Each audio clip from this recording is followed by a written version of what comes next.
All right, thank you for staying with us. Let me just quickly make an adjustment.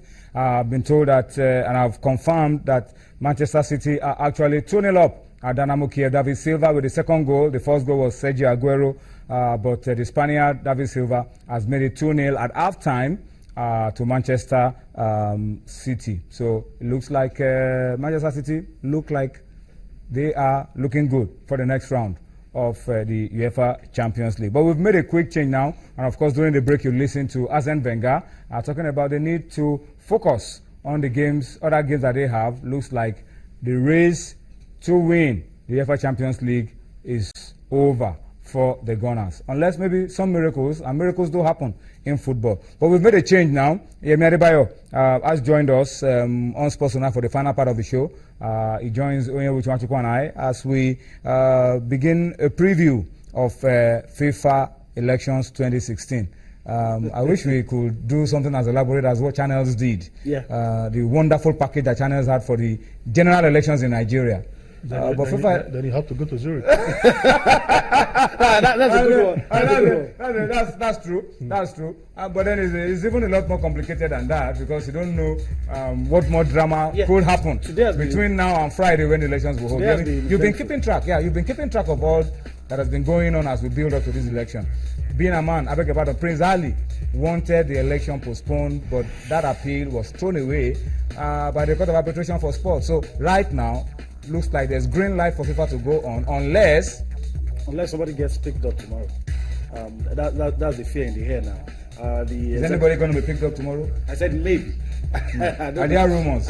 Because you've been keeping track. Yes, you've been monitoring. That's what. And you've been telling me that some guys are on standby, some guys are getting ready to pick up. When the guys came for the meeting this morning, the executive committee members of FIFA, the media was there because some of them got a tip that Swiss prosecutors, there could be some pickups. We are looking around. We're looking around. And somebody might be picked up, and that would be interesting if it happened. But that didn't happen today. And a lot of things were happening at the same time. Prince Ali was somewhere trying to ensure that the elections did not go on Friday, and that transparency. He said, "Look, we are saying what is his grounds exactly? What does he want? What does Prince Ali want? Why does he want the election postponed?" For transparency reasons. This election will take place. No cameras will be brought in. No phones will be used. Nobody knows what's going on in there. And as a matter of fact, even though FIFA rejected its earlier proposal, this morning, because they were thinking that CAS might take a decision that will not favor them, they had already brought in transparent boxes. That's it on your screen. Yes, they was already. I mean, it was FIFA had to bring this in just in case CAS says you guys have to do it this way. But they had earlier rejected it when Prince Ali said that, because he said there could be the culture of intimidation. I mean, you don't forcing everybody to go along the particular line. Somebody might just come in and box everybody. No cameras, no phones, nothing. There's no way you communicate. And he's also going along the line that for conscience sake, let people know who betrayed them. Let people know how the voting went. And I sympathize with that kind of position. But why will we be having a FIFA elections and we don't want cameras? You don't want transparent. I'm even surprised CAS didn't do anything about that. Because I'm quite surprised. Okay, I've never had it before, because FIFA elections are always open. The one we had the last time where Blatter defeated Prince Ali was open. We saw when they were about to go for round 2 of the voting, and Prince Ali threw in the towel and all of that.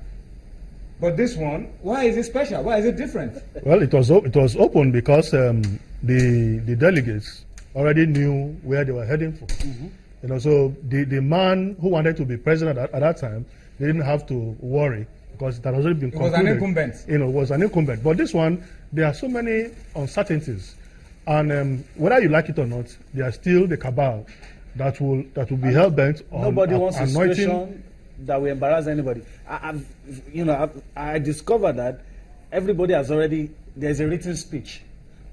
If you win, what are you going to say? So you present your speech, it's already screened. So any of those 5 guys that win. For all the 5. For all the 5.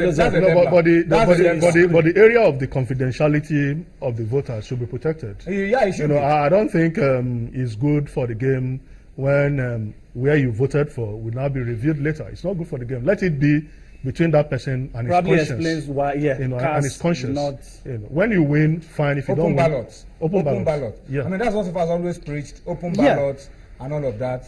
So, and it's interesting now because a lot of issues about where the votes will go is coming into and the block votes that have been promised, whether or not it certain will be regions, possible. for certain candidates and all of It's that. not going to be 209 countries anymore. It's going to be 207, 2 countries from Suspended by FIFA? yeah from the Asian zone. I don't know if that's going to be. It's going to be interesting because now I know that you actually need 2/3 to win outright. I mean, I don't know if I've misled people by saying a pact with CAF and Asia could easily win. So if you get 109, you have not won. Yeah, well, you actually need 139. As we saw in the case with Blatter and Prince Ali, simple majority doesn't guarantee you for the first round. It can only guarantee you Second after round. the first round And the it second looks round. it looks to me that we probably might not have The somebody first round winner. somebody win outright. So after the first round, if the other candidates, the last 3 candidates, only the top 2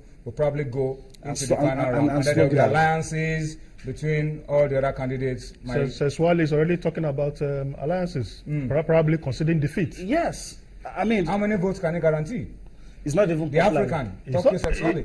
CAF has already supported the Sheikh Salman. I even gathered that he was told to step down. Was it Safa actually told him step In fact, down? the CAF press release actually indicated that they had stepped down, but they He was corrected looking it. for efficient measures. Seen all Yeah. around, taking Gianni But- Infantino all around South Africa. The visit to the Robben Island and all of that. But there's another one, another major hurdle that could maybe throw things overboard as we get ready for the elections on Friday, and that's coming from British Parliament. British MP Colin is making some very serious Damian allegations. Let's pause a little bit, listen to what he has to say, and then we'll come back and maybe have enough time to wrap up Sports Tonight. But let's listen to this British MP and then come back for more on Sports Tonight. The petition of a resident of the UK shows that in August 2009, Sheikh Salman, then Bahrain Football Association (brackets Bahrain FA) president, was accused of using FIFA-financed sports development budgets to fund his unsuccessful campaign for the FIFA Executive Committee election, and that in a leaked letter received by the Al Bilad newspaper, it was claimed that Sheikh Salman had spent upwards of 855,000 dinars (brackets 1.6 million pounds sterling) on his campaign, and that some of this money had come from FIFA-financed football development projects, in particular Goal 1 (brackets intended to help fund a new Bahrain FA headquarters), close brackets, and Goal 3 (brackets intended to provide facilities for the development of youth and women's football. That after FIFA requested urgent information from the Bahrain FA regarding the misappropriation of funds, Sheikh Salman did not comment until early September 2009, at which point he denied those claims. However, the Bahrain FA did not dispute the contents of the leaked documents. All right, so you ask yourself, that's the British guy. It wasn't a straightforward allegation. It was more or less like a petition, but Sheikh Salman had denied, even in what he read. He also, confirmed that the guy had denied that there wasn't anything, and it belongs to the new FIFA now.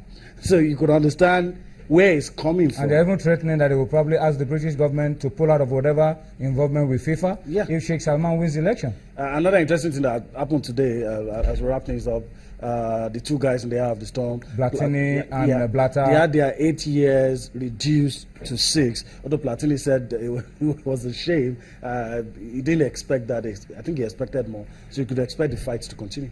All right, so that's the build up to the FIFA elections. Interesting times, but we'll find out tomorrow about this time if there's a little bit more drama around the elections. But for now, it looks like FIFA have been given the green light to go ahead and hold these elections. Guys, thank you so much for your time on Sports Tonight. You keep tabs for us. We'll talk about it tomorrow. Onye, thank you for coming on the show as well. And of course, thank you to you for watching. We'll see you again tomorrow. Bye-bye now.